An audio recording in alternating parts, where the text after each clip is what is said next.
ಇನ್ನು ಮುಂದೆ ನಿಮ್ಮ ನೆಚ್ಚಿನ ಧಾರಾವಾಹಿಗಳ ಫುಲ್ ಎಪಿಸೋಡ್ಗಳು ಸನ್ ನೆಕ್ಸ್ಟ್ ಆಪ್ನಲ್ಲಿ ಮಾತ್ರ. ಅಲ್ಲ ಅಜಯ್, ಇಷ್ಟು ದಿನ ನೀವಿಬ್ರು ಚೆನ್ನಾಗೇ ಇದ್ರಿ ತಾನೆ? ಇದ್ದಕ್ಕಿದ್ದ ಹಾಗೆ ಏನಾಯ್ತಪ್ಪ?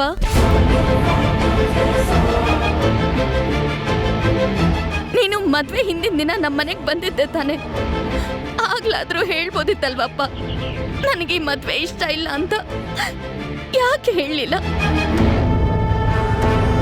ಈಗ ನೋಡು, ಮದ್ವೆ ನಡೀಲಿಲ್ಲ ಅಂತ ಎರಡೂ ಕುಟುಂಬದ ಮರ್ಯಾದೆ ಹೋಯ್ತು. ಹೋಗಿರೋ ಮರ್ಯಾದೆನ ವಾಪಸ್ ತಗೊಂಡ್ ಬರಕ್ಕಾಗಲ್ಲ ಅಂತ ನನಗೂ ಗೊತ್ತು ಆಂಟಿ.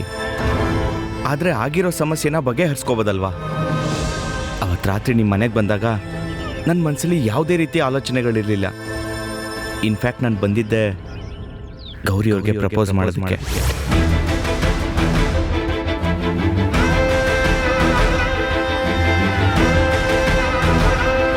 ಆದರೆ ಇಲ್ಲಿಗೆ ಬಂದಮೇಲೆ ನನಗೆ ಕೆಲವು ಸತ್ಯಗಳು ಗೊತ್ತಾಯ್ತು.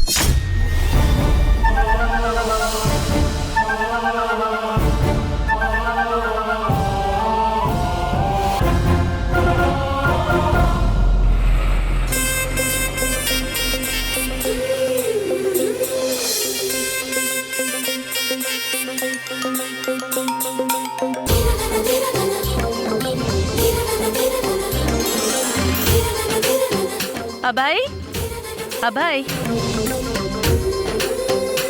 ಹಾಗೆಲ್ಲ ಒಬ್ಬನೇ ಹೋಗ್ಕೊಡ್ತು ಮನೆಯೊಳಗೆ. ಇಬ್ರು ಒಟ್ಟಿಗೆ ಹೋಗ್ಬೇಕು. ಅಷ್ಟೇ ಅಲ್ಲ, ಮದುವೆ ಆಗಿ ಮೊದಲನೇ ಸರ್ತಿ ಮನೆಗೆ ಬರ್ತಿದ್ದೀರಾ. ಒಂದಿಷ್ಟು ಶಾಸ್ತ್ರ ಸಂಪ್ರದಾಯ ಅಂತ ಇರುತ್ತಮ್ಮ.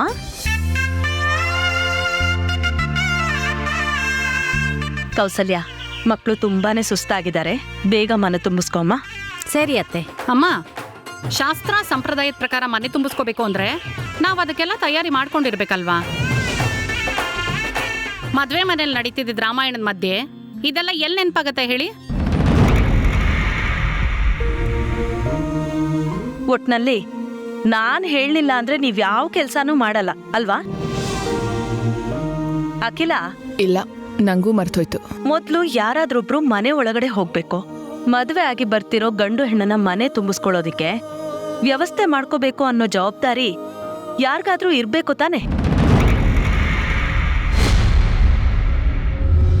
ಮಾ, ಒಂದ್ ಕಡೆ ಇವ್ರ ಮನೆ ರಾಮಾಯಣ, ಇನ್ನೊಂದ್ ಕಡೆ ಗಡಿಬಿಡಿ.